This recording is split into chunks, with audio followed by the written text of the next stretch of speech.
La increíble historia de John Wesley. John Wesley nació en Newport, Inglaterra, el 17 de junio del 1703. Fue el 15º de 19 hijos, de los cuales 9 murieron durante la infancia. Sus padres fueron Samuel y Susanna Wesley. El padre de Wesley era predicador y también clérigo de la iglesia anglicana. Susanna, la madre de Wesley, era una mujer notable en cuanto a la sabiduría e inteligencia. Era tanto el estudio en esa casa que la madre de John Wesley dominaba el griego, el latín y el francés. Tanto Samuel como Susanna pertenecían a notables familias de clérigos y eran amantes del estudio teológico.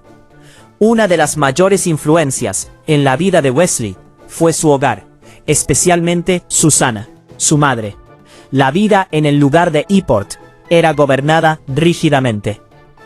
La práctica regular de la oración, la lectura y memorización de las escrituras, y las enseñanzas y amonestaciones de su madre, formaron el ambiente de una vida piadosa y moral, en la cual creció el niño Wesley. En los tiempos de Wesley, Gran Bretaña vivía en extremos sociales, con promiscuidad, abusos, enfermedades y pestilencias. La pobreza diezmaba la población, donde niños y huérfanos vivían en las calles en total estado de indigencia.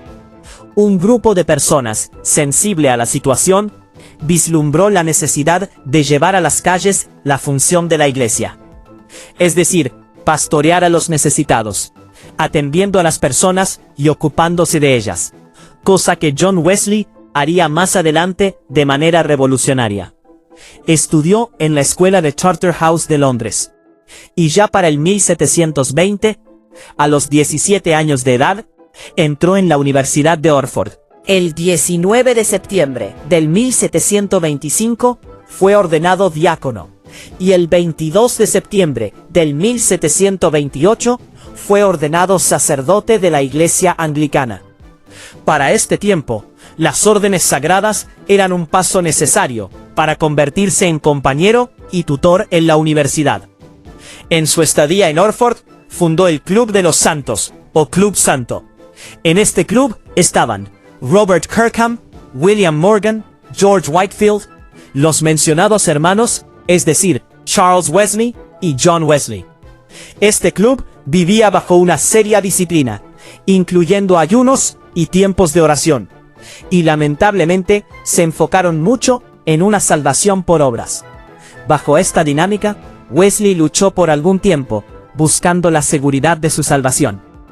John Wesley es el ejemplo de que es posible creer y aún creer fervientemente en la doctrina, y carecer de esa experiencia salvífica. Tenía en su cerebro todos los conocimientos acerca de la doctrina, y creía firmemente cada uno de sus puntos, pero no había experimentado en su corazón lo que creía y predicaba.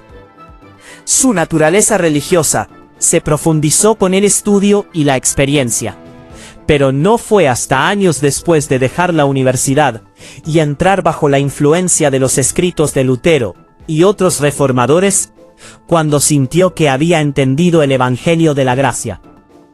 Aunque posteriormente fue un punto de mucho debate en la vida de este gran predicador.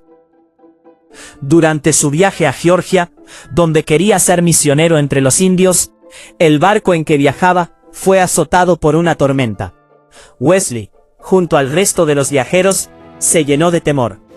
Pero unos moravos que también hacían el viaje, se mostraron en calma y sin temor. Incluso los niños. Esta experiencia causó un efecto más profundo en el corazón de Wesley que la tormenta misma. Unos días después de su arribo a Georgia, tuvo una conversación con uno de los moravos, especialmente con Angus Spangenberg, quien, haciéndole incisivas preguntas, lo llevó a la conclusión de que no estaba seguro de su salvación. Posteriormente, ya de regreso a Inglaterra, Wesley tuvo una conversación con Peter Buller y un grupo de moravos, en la que llegó al convencimiento de que Cristo lo había salvado a él personalmente, y era su sola justificación, su santificación y redención. Según Justo L. González, hasta aquí Wesley estaba convencido, pero no convertido. La experiencia de conversión estaba cerca.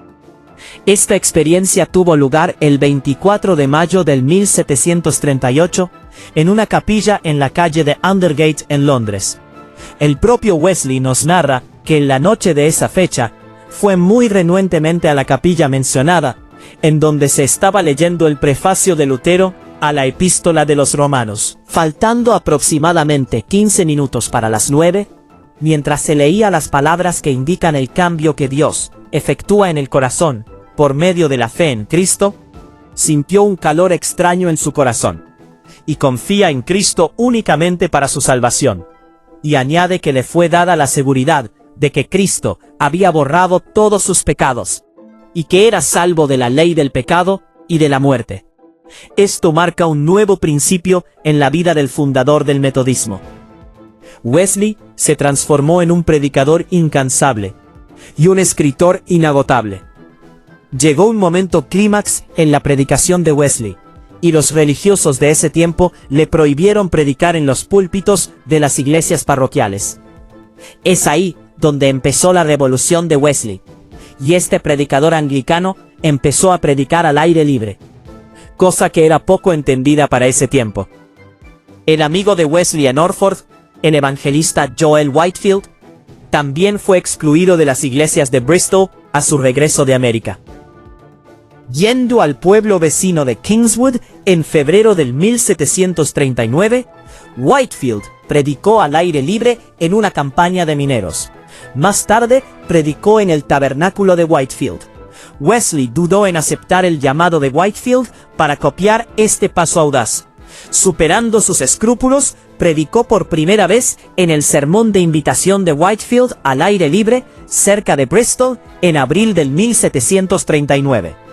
Con respecto a este hecho, Wesley escribió: «Apenas podía reconciliarme con esa extraña forma de predicar en los campos, de la cual Whitefield me dio un ejemplo el domingo, habiendo sido toda mi vida hasta hace muy poco tan tenaz de cada punto relacionado con la decencia y el orden, que debería haber pensado que salvar las armas era casi un pecado si no se hubiera hecho en una iglesia». Se calcula que durante su vida viajó 250.000 millas, y que predicó entre 40.000 y 50.000 sermones. Sin duda alguna, Wesley nos inspira a creerle a Dios por un gran despertar para este tiempo.